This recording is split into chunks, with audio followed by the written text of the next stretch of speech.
क्या आप जानते हैं कि कश्मीर के अलावा एक और ऐसी रियासत थी जो अपने आप को स्वतंत्र मानते थे आजादी के वक्त? रियासत बहावलपुर, जो आज पाकिस्तान में है।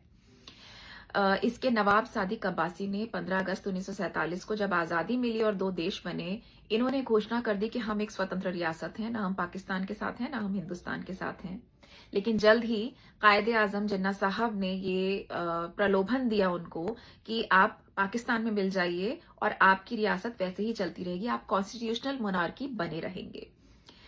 तो अक्टूबर में 1947 को रियासत बहावलपुर को पाकिस्तान में शामिल कर लिया गया। लेकिन ये ज्यादा दिन चला नहीं, 1955 तक ही ये चल पाया। 1956 में पूरी तरह से बहावलपुर रियासत का एक्सेशन पाकिस्तान में कर लिया गया।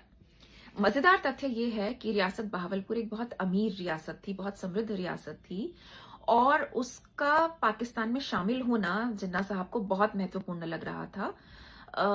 7 करोड़ रुपए की रकम सरकार को दी गई थी, पाकिस्तान सरकार को दी गई थी रियासत बहावलपुर की तरफ से।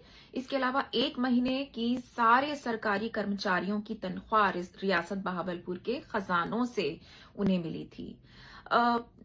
जो सादिक अब्बासी थे, नवाब साहब रियासत बहावलपुर के, वो पूरी तरह से लंदन वासी हो गए और उनकी पूरी जो प्रॉपर्टी थी, नूर महल वगैरह, वो सब कुछ पाकिस्तान सरकार को सौंप दिया गया।